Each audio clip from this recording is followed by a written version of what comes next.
예수를 힘입어 감사하자라는 제목으로 말씀 증거하도록 하겠습니다. 오늘은 추수감사절입니다. 하나님께서 올 한 해도 우리를 지켜주시고 인도하시고 또 여러 모양으로 축복해 주시고 은혜 베풀어 주신 줄로 믿습니다. 그래서 하나님의 은혜를 기억하고 감사하는 것은 너무나 마땅한 일이다. 아무리 은혜를 많이 받았어도 감사를 빼버리면 그건 절름발이 신앙입니다. 감사가 이루어질 때 그 신앙은 제대로 된 신앙입니다. 시편 107편을 읽어보면 시편 기자가 그렇게 얘기를 했어요. 여호와께 감사하라. 그런데 그 감사하는 이유가 뭐냐면 인생에게 행하신 기적으로 말미암아 감사하라. 아니 나한텐 기적이 안 일어났는데. 여러분 인생 가운데 기적이 많이 일어났습니다. 근데 여러분이 그걸 못 느끼는 거예요. 세상에 어려운 일, 슬픈 일, 힘든 일, 그야말로 죽을 일이 얼마나 많은지 모릅니다. 여러분 올 1년 살면서 혹시 교통사고 당하신 분 있으세요? 그 많은 차 속에서도요, 여러분 몸을 스쳐간 차는 단 한 대도 없습니다. 그게 뭐냐? 하나님께서 다 은혜로 붙들어 주시고 지켜주신 겁니다. 건강하게 여기 이 자리에 나오신 거, 그거 하나님이 다 은혜 주신 거예요. 여러분 그것을 깨닫게 되기를 축원합니다. 그래서요, 내가 오늘 이 자리에 앉아 있는 거, 이거 기적이다. 이거는 하나님의 은혜가 아니고서는 설명할 수가 없다. 그래서 하나님께 감사해야 되는 겁니다. 어떤 분들 그런 말씀하실지 몰라요. 요즘처럼 먹고 살기 힘들고, 요즘처럼 취직하기 힘들고, 요즘처럼 정말 사회 국가적으로 어지럽고 힘든데 무슨 감사냐. 네, 며칠 전에 인도 속담 하나를 알게 됐어요. 근데 그걸 생각할수록 그 가슴에 와닿는 속담이에요. 인도 사람들이 사용하는 속담인데 이런 속담입니다. 호랑이를 왜 만들었냐고 하나님께 투정하지 말라. 하나님께서 호랑이 날개 안 달아준 것 감사해라. 난 그거 듣고 그걸 읽고요, 맞다. 만약에 호랑이가 날개가 있어봐, 우리 그냥 뼈도 못 추립니다. 예? 다행히 호랑이가 그저 날개가 없이 숲속에서 뛰어다니니까 우리가 이렇게 건강하게 잘 살고 있는 것이지. 감사는요, 신앙이 있는 사람만이 하는 행위입니다. 하나님을 온전히 믿는 사람만이 하는 행위입니다. 그래서 사도 바울이 오늘 골로새 교인들에게 권면하는 게 있습니다. 먼저 뭐가 되느냐? 감사하는 자가 되라. 감사하는 자가 되라. 감사할 것이 있어야 감사하지. 아니에요. 감사는요, 선택이고, 감사는 습관이고, 감사는 학습입니다. 물론 감사할 거리가 많이 있겠지만 그래도 다 감사하는 거 아니에요. 어려운 상황이지만 어떤 사람은 감사를 선택합니다. 어려운 상황인데 어떤 사람은 뭐냐면 원망하고 불평하는 것을 선택합니다. 오늘 이 자리에 나온 우리 강북제일교회 모든 성도들은 감사를 선택하게 되기를 축원합니다. 감사를 선택하는 거예요. 다리오 왕 시대에 다니엘이 승승장구하고 올라가고 있었어요. 그런데 남 잘 되는 거 못 보는 사람들 꼭 있잖아요. 그 다리오 왕에서요, 누구처럼 국정을 농단하는 사람들이 좀 있었던 모양이에요. 그래가지고 국정을 농단하면서 뭐냐면 왕한테 아부하면서 제도 하나를 만들어 달라고 부탁을 했어요. 그 제도가 뭐냐? 30일 동안 왕 외에 다른 사람에게 절하거나 왕 외에 다른 신을 섬기거나 그거 다 사자굴에 집어넣어서 정돈합시다. 누굴 겨냥해서 그 제도를 만들어 달라고 한 거냐면 다니엘을 겨냥한 거예요. 다니엘이 자꾸 올라가거든요. 다니엘이 자꾸 성공하거든요. 왕의 신임이 다니엘만 향해 있거든요. 그 사람을 제거시키고 싶었어요. 그래서 다리오 왕에게 30일 동안 다른 신을 섬기는 사람 사자굴에 집어넣어서 처단해 주십시오. 왕이 그 말에 홀라당 넘어갔어요. 도장을 꽉 찍었어요. 그런데 다니엘은 그 왕의 결제 도장 찍힌 걸 알고도 집에 와서 아침, 점심, 저녁 하루에 3번 시간을 정해서 전에 하던 대로 하나님께 기도합니다. 예루살렘을 향하여 창을 열고 기도합니다. 어떻게 됐어요? 사자굴로 끌려 들어갔습니다. 그런데 놀라운 거는요, 다니엘의 기도 내용입니다. 다니엘의 기도 내용이 뭐였는 줄 아십니까? 하나님 감사합니다. 지금 목숨이 경각에 달렸어요. 지금 사자굴에 끌려갈 운명에 놓였어요. 그러면 내가 하나님을 안 믿겠다는 것도 아니고 하나님을 잘 믿겠다고 하는 건데 하나님 이러실 수 있습니까? 불평하고 원망할 수 있는데 다니엘은 어떻게 했느냐? 하나님을 찬양했어요. 하나님께 감사했어요. 하나님께서 그를 사자굴에서 구해 주셨던 겁니다. 감사는요, 배워야 돼요.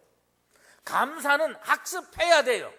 그래서 잘 학습한 사람이 감사를 할 것이냐, 불평을 할 것이냐, 감사를 할 것이냐, 원망을 할 것이냐, 상황이 딱 놓였을 때 나는 감사를 선택할 수 있도록 만드는 것이 이게 신앙의 결단의 문제입니다. 미국 초등학교 교과서에 실려 있는 이야기래요.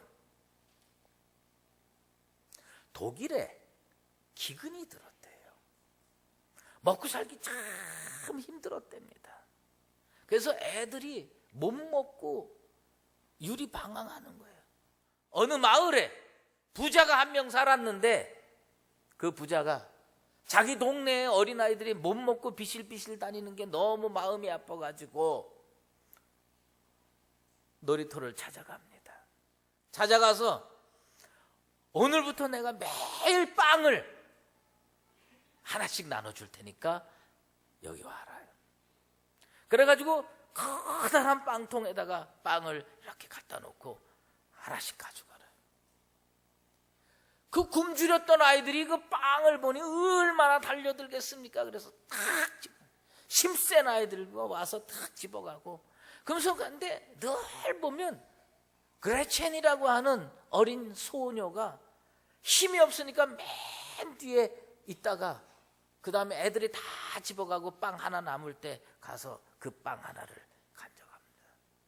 그런데 이 여학생의, 이 여자아이의 특징이 뭐냐? 다른 애들은 다 그냥 빵 주면 감사하다, 고맙다 그런 말도 안 하고 그냥 가져가서 먹기 바쁜데 이 소녀는 늘 마지막에 와서 제일 조그만 빵, 찌그러진 빵, 그 다음에 쪼개진 빵 이거 하나 얻어가면서도 그 부자한테 감사합니다, 고맙습니다.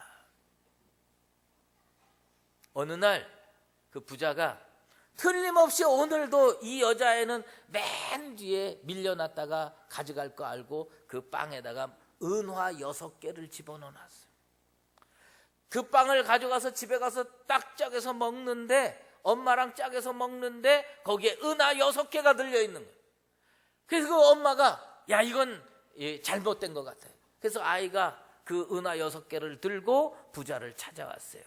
제가 빵을 먹는데 은화 6개가 이 빵 속에 있습니다. 그래서 그 빵 아니다. 다른 애들은 다 그냥 가는데 너는 늘 고맙다 그러고 늘 감사하다 그래서 하도 신통하고 하도 이뻐서 내가 일부러 거기에다가 너한테 선물로 준 거다. 나는 이 글을 읽으면서 느낀 게 있어요. 왜 독일의 이야기를 미국 초등학교 교과서에 실었을까?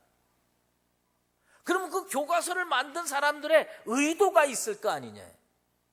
그 의도가 뭘까? 그 의도는요, 어릴 때부터 자기에게 베풀어진 은혜, 자기에게 베풀어진 사랑, 이것에 대해서 감사하는 것을 가르치길 원하는 겁니다. 감사가 저절로 되는 것 같아요? 아닙니다. 배워야 돼요. 학습해야 돼요. 학습해가지고 어떤 상황이 주어질 때 감사를 선택해야 됩니다. 오늘 이 자리에서 하나님 앞에 감사하는 법을 배우셔가지고 어떤 상황에서라도 하나님 앞에 감사할 수 있는 나와 여러분 되시기를 바랍니다. 감사는요, 아무나 하는 게 아니에요. 감사는 그것을 깨달을 수 있는 눈이 있는 사람만이 감사하는 거거든요. 예수님께서 어느 날 10명의 문둥병자를 고쳐주셨어요. 10명의 문둥병자를 고쳐주셨는데 나머지는 다 그냥 집에 가고 사마리아 문둥이 한 명만 예수님께 와서 감사하다고 했습니다. 예수님께서 그 사마리아 문둥이에게 나머지 9은 어디 있느냐? 다 갔습니다. 우리 주님께서 너무 그 사마리아 문둥이가 고맙고 감사해서 어떻게 했습니까? 내 믿음이 구원을 얻게 하였느니라. 내 믿음이 너를 구원하였느니라. 무슨 얘기냐? 감사하는 자에게는 하나님께서 더 큰 은혜, 더 큰 축복을 주시게 될 줄로 믿습니다. 여러분 진짜 올 한 해 감사할 게 없습니까? 여러분 올 한 해 진짜 어렵고 힘들기만 했습니까? 제가 1년 동안 쭉 살펴보니까요, 저도 감사할 게 참 많더라고요. 어떤 분이 몇 주 전에 저한테 그래요. 목사님, 우리 교회 어렵고 힘든데 오셔가지고 한 3년 보내셨는데 오신 거 후회하시죠? 그래서 제가 뭐라고 대답했는지 아십니까? 저 후회 안 합니다. 저는 감사하고 있습니다. 그분이 그러더라고요. 에이, 안 그럴걸요? 그래서 제가 그런 얘기했어요. 이 어려운 끝에는 하나님께서 반드시 축복 주실 줄로 믿습니다. 이 어려운 끝에 반드시 하나님께서 그 고생한 성도들 하나님께서 복 주실 거라고 전 믿고 있습니다. 그래서 오늘 감사할 수가 있는 겁니다. 여러분, 사실은요, 우리가 감사할 거리를 찾아내야 돼요. 발견할 수 있는 눈이 있어야 돼요. 그런데 제일 큰 감사가 사실은 여러 가지가 있겠지만 저는 뭐냐면 3가지입니다. 첫째, 난 한국인으로 태어난 게 너무 감사해. 어떤 분은 무슨 지금 헬조선이네, 뭐 나라가 어지럽고 뭐 부정부패 국정농단에 얼마나 힘든데 무슨 한국인으로 태어난 거 감사하냐? 저는 한국인으로 태어난 거 감사하고요. 2번째 감사하는 건 뭐냐면 그 중에서 예수 믿게 해주셔서 그리스도인 된 거 난 감사합니다. 그런데 거기에다가 한 가지 덧붙이면 뭐냐? 강북제일교회 성도 된 건 난 감사합니다. 여러분들도 이것을 감사하시게 되길 바랍니다. 한국인으로 태어난 게 왜 축복인 줄 아십니까? 제가 몇 년 전에 필리핀을 갔어요. 필리핀을 갔는데 선교하러 갔기 때문에 무슨 좋은 호텔 간 것도 아니고 어디 참 어렵고 힘들게 사는 분들 찾아갔어요. 2군데를 갔는데 수상가옥을 찾아갔어요. 수상가옥이 뭐냐면 호수 같은 거 있는데 그 안에 배들을 얼기설기 해가지고 거기다가 베니아판 깔고 사는 집들이에요. 거기 신방 갔다가 그 한 20분도 안 되게 신방했는데 벌레들이 올라오고 물고 뜯고 해가지고 얼마나 간지럽고 힘들었는지 몰라요. 근데 한국은요, 거기에 비해서 너무 잘 살아. 또 어떤 집을 신방 갔는데 어떤 집이었냐면요, 무덤 위에 집이 있더만. 땅이 없어가지고 누가 이렇게 무덤을 해놨잖아요. 그러면 1년에 한 번 찾아올까 말까 하잖아요. 그러면 거기에다가 나무 기둥 만들어서 그 위에다가 베니아판 얹어놓고 사람들이 1평, 2평도 안 되는 거기에서 먹고 살고 하더라고요. 혹시 무덤 위에서 자보신 적 있어요? 제가 거기 가서 이렇게 보니까 진짜 제가 우리 강북제일교회 성도들 신방을 1년 반 동안 다니면서 잘 사는 분도 계시고 못 사는 분도 계시지만 다 다녀봐도 필리핀의 그 못 사는 사람들에 비하면 우리는요 고대강실 좋은 집들에 다 사시더라고. 한국인으로 태어난 게 얼마나 큰 복입니까? 세계 랭킹 10위권에 있는 경제대국에서 사는데 뭐가 그렇게 힘들어요? 나는요 한국 사람 힘들다는 게 가끔 이해가 안 될 때가 있어. 왜 이해가 안 되느냐? 물론 어려운 사람들도 많고요 힘든 사람도 많은데 추석이나 설날 때 되면 공항이 마비된대요. 나는 추석이나 설날 공항에 가본 적이 없기 때문에 잘 모르지만 텔레비전 뉴스에 보면요 무슨 20만 명이 떠나네 30만 명이 떠나네. 아니 도대체 먹고 살기 힘든 사람들이 왜 그렇게 외국엔 자주 가? 예? 사실 우리나라가 참 잘 사는 나라예요. 한국인으로 태어난 거 진짜 감사해야 됩니다. 그러면 옛날부터 우리가 잘 살았느냐? 아니에요. 노벨 문학상 받은 그 루마니아의 게오르기라고 하는 작가가 있어요. 그 사람 25시라고 하는 작품을 써서 그 노벨 문학상을 받았는데 그분이 우리 한국 사람을 위해서 쓴 책이 한 권 있습니다. 그 한국 사람을 위해서 쓴 책의 이름이 뭐냐면 엘로제 들라꼬레라고 하는 책이에요. 그게 뭐냐면 한국 창가라는 책입니다. 그 한국 창가라고 하는 이 책을 읽어보면 이런 얘기가 나옵니다. 1907년에 고종 황제가 헤이그 밀사를 보냈습니다. 그때 국제사회에서 결론을 내렸습니다. 한국에 대해서 조선 민족에 대해서 결론을 딱 내렸는데 뭐냐면 한국은 더 이상 존재하는 나라가 아니다. 우리나라가 어떤 나라였느냐? 이 지구상에 한국이라고 하는 땅덩어리가 있긴 하지만 이건 일제치하에 외교권 박탈되고 군대 해산됐고 이 나라는 더 이상 존재하는 나라가 아니다. 그런 나라였습니다. 그래서 그 사람이 그 게오르기라고 하는 사람이 뭐라고 얘기했느냐면 우리 민족에 대해서 산채로 매장된 민족이다. 산채로 생매장된 민족이었다. 우리 민족이 그런 민족이었어요. 그런데 이 민족이 누구를 받아들였냐? 예수를 받아들였습니다. 신앙을 갖게 됐어요. 한국의 교회가 본격적으로 시작한 해가 언제냐? 1907년입니다. 1905년 을사늑약을 통해서 진짜 국권을 뺏기고요. 그 다음에 1907년에 모든 것을 다 잃어버렸습니다. 정미칠조약을 통해서 다 잃어버렸어요. 그리고 나서 어떻게 됐습니까? 그때 교회가 시작이 된 겁니다. 공조직이라고 하는 게 남아있질 않아. 그런데 거기에서 뭘 했느냐? 교회가 세워지기 시작하는 거예요. 그리고 설교를 통해서 힘을 얻어요. 말씀과 찬양을 통해서 힘을 얻어요. 그때 우리의 신앙의 선배들이 부른 찬양이 뭔지 아십니까? 천부여 의지 없어서 손들고 옵니다. 하늘 가는 밝은 길이 내 앞에 있으니. 그리고 뭐요? 저 높은 곳을 향하여 날마다 나아갑니다. 저 높은 곳을 향하여 날마다 나아갑니다. 그런 찬양을 했는데 하나님께서요 우리 민족의 선배들이 피눈물 나는 목소리로 부른 그 찬송을 들으시고요 우리를요 저 높은 곳을 향해 날마다 나아가도록 해서 이만큼 먹고 살게 만들어 주신 줄로 믿습니다. 여러분, 우리는요 감사할 조건이 많은데 뭐가 없느냐? 영적인 눈이 없는 거예요. 감사를 발견할 수 있는 눈이 없는 거예요. 여러분 속에 감사의 조건을 발견할 수 있는 영적인 눈이 열려지게 되기를 축원합니다. 그래도 어려운 분들이 계세요. 오죽하면 자살하는 사람이 세계 1위고요. 그렇겠습니까? 그러면 그래도 어렵고 그렇게도 어려우면 어떻게 되느냐? 예수를 힘입어 감사할 수 있어요.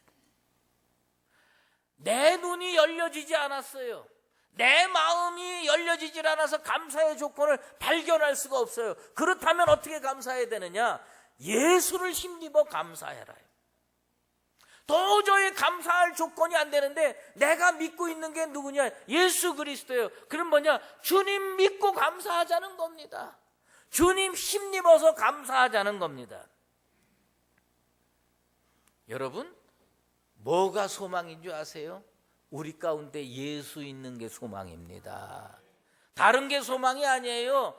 집 한 채 있고 자식들 직장 다니고 뭐 남편 승진하고 그게 소망이 아니라 뭐가 소망이냐? 내 마음속에 예수님이 계신 게 소망이에요. 우리 가정 가운데 예수님이 계신 게 소망이에요. 우리 민족 가운데 예수님이 계신 게 소망인 줄로 믿습니다. 예수님께서 베세다 들녘에서 말씀을 증거하고 계셨어요. 해가 뉘엿뉘엿 져갑니다. 먹을 게 하나도 없었습니다. 제자들이 걱정을 합니다. 이 사람들 다 집에까지 가려면 피곤하고 힘들고 배도 고플 텐데 어떻게 하면 좋을까요? 우리 주님께서 뭐라고 했냐면 너희가 먹을 것을 줘라. 아무것도 없었어요. 뒤져보니까 뭐 하나 나오느냐? 보리떡 5개와 물고기 2마리 있는 도시락 하나 나옵니다. 그걸 주님께 드렸어요. 주님께 드렸더니 주님께서 그것을 축사하셨습니다. 그리고 기적이 일어났습니다. 그 기적이 뭐냐? 장정만 5,000명 되는 그 베세다 들녘에 모든 사람이 다 배불리 먹고 12광주리가 남는 기적이 일어난 겁니다. 왜 예수를 힘입어 감사해야 되느냐? 보리떡 5개와 물고기 2마리는요 1년이 지나도 그냥 도시락 하나예요. 100년이 지나도 도시락 하나일 수밖에 없어요. 지금도 보리떡 5개와 물고기 2마리는요 도시락 하나에 불과한 겁니다. 그런데 예수를 힘입으니까 어떻게 되느냐? 5,000명이 먹고도 남는 역사가 일어나게 될 줄로 믿습니다. 여러분 가정이 어렵습니까? 여러분 인생이 고달픕니까? 여러분 인생 그대로 쥐고 있으면요 10년 지나도 20년 지나도 그 인생입니다. 하지만 내 인생을 주님께 도시락처럼 내드리는 거예요. 우리 교회 문제를 주님께 내드리는 거예요. 우리 나라 문제를 주님께 내어드리는 겁니다. 우리 주님 손에 들려져 가지고 하늘을 향해 축사하시고 예수를 힘입어 감사하게 되면 기적이 일어나서 가정의 문제가 해결되고 인생의 문제가 해결되고 교회와 나라의 문제가 해결될 줄로 믿습니다. 예수 없을 때 물고기 2마리, 예수 없을 때 보리떡 5개, 아무것도 아니에요. 하지만 예수님 손에 들려져 있는 보리떡 5개와 물고기 2마리는 전혀 다른 역사가 일어나는 거예요. 우리는 그걸 기적이라고 부릅니다. 여러분 인생에 우리 교회 가운데 우리 나라 가운데 기적이 일어나기를 원한다면 우리는 다른 거 할 거 없습니다. 예수를 힘입으면 됩니다. 예수를 힘입어서 내 인생을 맡겨드리고 예수를 힘입어서 우리 교회 문제를 맡겨드리고 예수를 힘입어서 우리 나라의 문제를 맡겨드리면 옛날 생매장된 민족을 세계 열강 만열에 세우신 하나님의 능력의 역사가 다시 일어나서 이 민족이 정말 레바논의 백향목처럼 번성하게 되고 여러분의 가정의 문제가 해결되고 교회의 문제가 해결돼서 내 입술에서 더 큰 감사가 나오게 될 줄로 믿습니다. 예수를 힘입어 감사하자. 예수를 힘입어 감사해서 여러분 인생이 지금과는 비교도 할 수 없는 축복의 인생으로 바뀌게 되기를 예수 그리스도의 이름으로 축원합니다. 이제는 우리 주 예수 그리스도의 은혜와 하나님 아버지의 극진하신 사랑하심과 성령의 인도하시고 교통하심이 지금까지 베풀어 주신 하나님의 은혜를 발견하고 하나님께 감사하며 비록 없을지라도 예수를 힘입어 감사하는 생활을 통해 더 큰 축복의 세계로 인도받기를 소망하는 사랑하는 강북제일교회 모든 성도들 머리머리 위에와 저들의 가정과 교회와 이 나라 위에 이제로 영원히 함께 계시옵기를 간절히 축원하옵나이다.